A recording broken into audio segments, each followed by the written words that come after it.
I'll tell you a few stories from my day.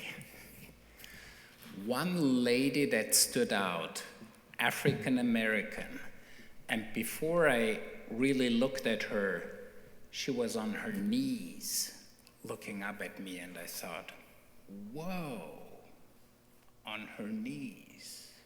What an attitude, how interesting. Another lady came and she said she had really problems with her hearing, so she went to the audiologist, and the doctor said, nothing wrong with your hearing, it's your jaw. You need to go to a jaw surgeon. It was more than the dentist can do, so she was really, ooh, what do I do next? Another lady, after I did her ashes, your dust, to dust you shall return, she said afterwards, so it's okay to be cremated? And I said, yes, it's okay. God can do from everything, from dust, from ashes. It's okay. Then one lady, I knew her before, and she comes every year, and she has this glow. I don't know how she does it, but she brings beauty to town. She's just shining, radiating. You see it in some people's faces. It's like, whoa, I need more of you. Can I clone you? We need some more of that energy. Another lady came and said, my granddaughter has cancer. It has spread in all of her bodies. Right now it's in her bones. They cannot do a thing about it, but what they do is radiation just to alleviate the pain a little bit.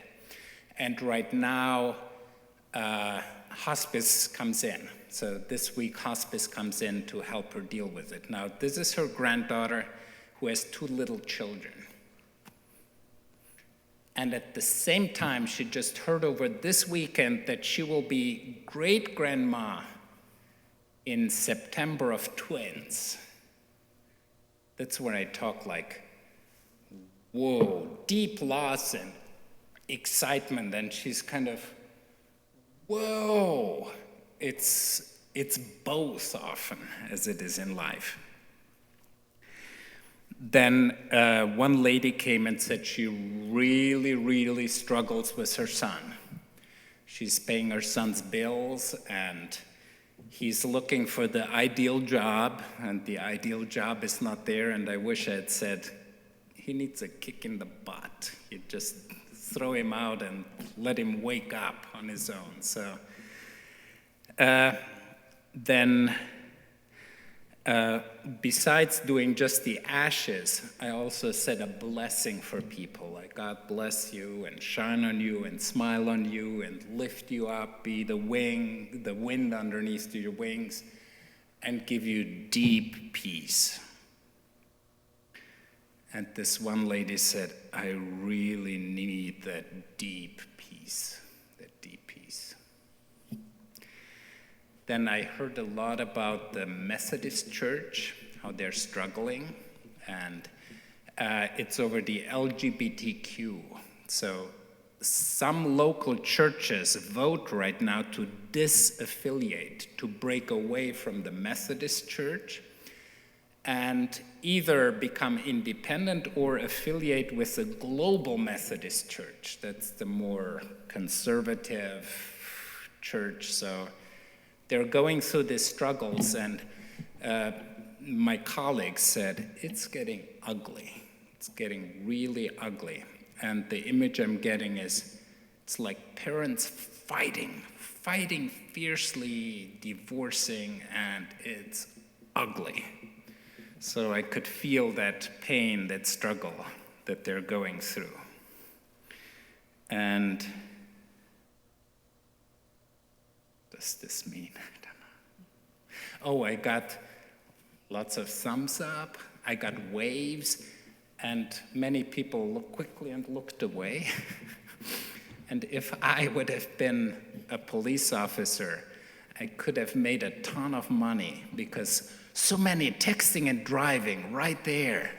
Then they text, it's green, it's green, it's green. They still text until someone honks, get going. So, a mixed day, isn't it? Then I met two colleagues. One from Lancaster County. I don't know why he was here in town, but he was deep into it. He started saying, Dietmar. He asked me twice for my name. He said, do you know who God is? I said, I'm not sure I do know. I told him, I stick with Jesus because Jesus is more clearly described in the Gospels. So I said, I stick with Jesus. And then he went into it. And God and the Spirit, and we're waiting for the bride. I felt like at a wedding party, the bride is coming. We're all preparing. And he talked about Isaiah. There is something about 7 spirits. And I thought he was very full of many spirits. And then he pulled out a small flask, and he had oil in it and mustard seeds in this small flask. And they said, do you know what the mustard seed is for? I said, yes, the mustard seed. If you have faith like a mustard seed, you can move mountains. Do you want, he asked me, to pray over you and bless you? I said, yes, I hope it works, because I need all the blessings I can. So he took the flask, it had a roller ball, and he swiped it over my forehead. He gave me the blessing, and then he prayed with his hands like this. And I was first I was like this, and he kept praying, and after 3 minutes, still praying, I opened my eyes, started to roll them. He was still praying, but his eyes were closed, so he couldn't see that I rolled my eyes. It's enough. I got enough of your spirits. So, okay, he was done. And as he walked away, he opened his wallet and gave me a $100 bill. I thought that I'll let you all bless me if you do it like the guy.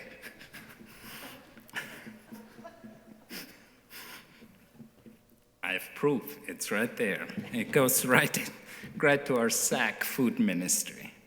So those are some of the experiences. And one of the most beautiful images that will stay with me were geese.